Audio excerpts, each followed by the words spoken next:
Hello and welcome to our latest medal podcast. Today Ollie and I are going to talk to you about our 23rd of April sale. And what better place to start than with lot number 1?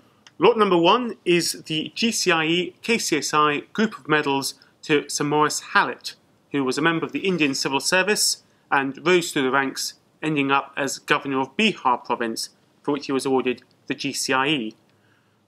But like many of his contemporaries out in India, he served in the auxiliary forces and as a trooper received a Volunteer Force Long Service Medal. Unusually, the regiment he was in was based in Bihar province, so he has the distinction of being a trooper in a regiment for which, as governor of the province, he was also the commanding officer of. And I have a big passion for Indian orders. The KCSI insignia, I think, is one of the most beautiful that this country has ever produced. So rather quirky and definitely pretty. Yes. All right, well, from lot number 1, we're going to move on to the cover item for our sale, which is, as you can see, a particularly fine Army large gold medal to General Sir Frederick Maitland. He was second in command at the attack on Martinique, and it's a particularly fine period of career, served in the West Indies out there. And unusually, I never thought that I would actually have this opportunity, but I believe it's due to appear, this medal is due to appear on the Antiques Roadshow at some point. So I hear, yes. Well, there you go. I never thought I'd give the BBC a plug. I'm sure they will reciprocate the favour at some point. But as you can see, a particularly spectacular looking piece, and he did go on to distinguish himself in that particular theatre very well. Now, would you like to talk about Africa? I can certainly talk about Africa. One of the collections we have in the sale is a collection of medals for Africa, and perhaps the 3 finest examples of that collection I have here. The East and West Africa medal, 1887 to 1900, and we have in the sale the triple crown of actions for Juba River, Lake Nyassa and Luwandi. Here they all are. Perhaps my favourite is the Lake Nyassa, 1893 clasp. For this action, 29 Europeans, they carted over 200 miles of virgin jungle, prefabricated boats. They got them to the lake, they assembled them, and they went out and took on and defeated notorious slavers on the lake. It's a real classic action, it's a famous medal, and to have all 3 of them, well, it's superb. It's a particularly fine collection itself, and interestingly enough, like another collection which I think you're going to talk about in a minute, has been away from the public eye, as it were, for a number of years. Yes, the collection, the Africa collection, was formed probably at least 40 years ago, if not 50 years ago, by a collector. It's been away. These medals rarely appear on the market, and yes, have all 3 of them, in effect, back on the market, fresh, for new collectors to enthuse about. It's a wonderful opportunity, and it's something that we're very excited about here at Spink. The other collection I think you were referring to is our lifeguards collection. Yeah, similar period of time, again, if not longer. Yes, I think that collection has been away since the 1940s. So for all those lifeguards collectors out there, there's some fabulous medals, a number of Abu Clays, and I'm sure there will be a lot of interest when collectors see the catalogue. Yeah, and an opportunity, obviously, with these things, as we tend to see, when they haven't particular lots appeared for decades, you'll see them making good prices and possibly not surface again for a similar period of time. So definitely worth a strong bid in each case. Yes. RAF now. Yes, it wouldn't be one of our sales unless it was me talking about RAF items for a long period of time. Right, this time, rather than show you the medal, something slightly different. As you can see in front of me, large pile of logbooks, fantastic photo album. But I'm going to show you a book instead.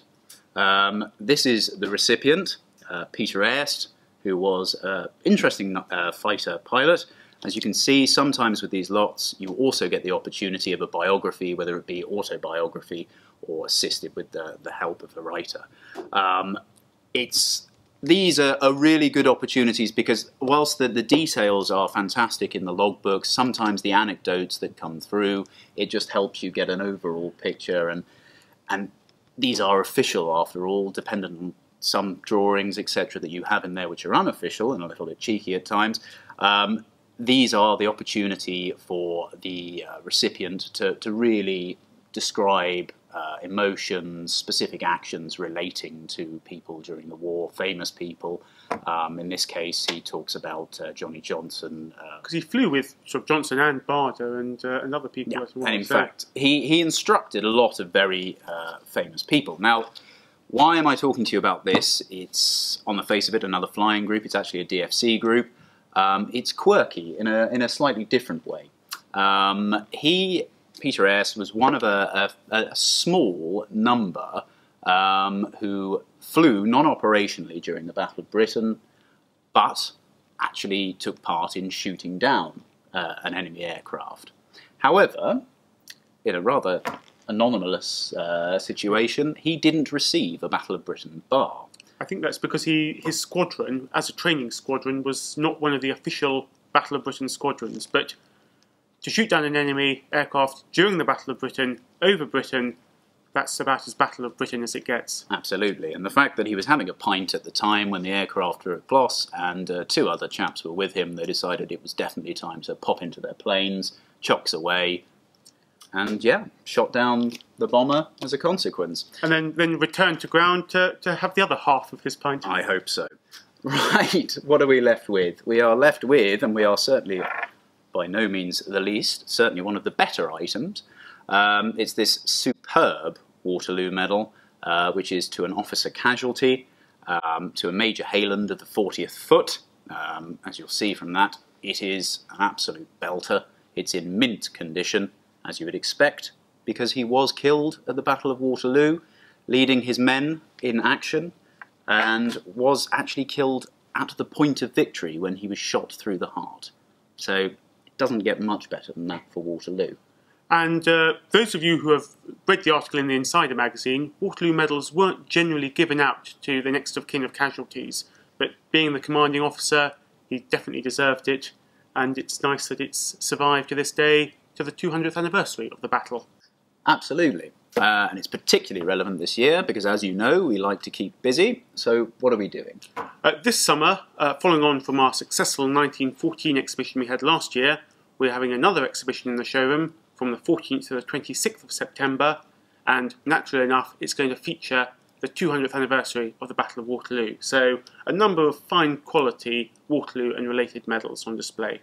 Yeah, and items I would say that again have been away for a long period of time and also interspersed with groups of medals and single medals which have never been displayed in public before. Well worth coming to. The auction takes place here at Spink on the 23rd of April. You can bid online or alternatively here in the auction room in person. We are pleased to be able to offer to our clients all bidding options. I very much look forward to taking your bids on the day of the sale.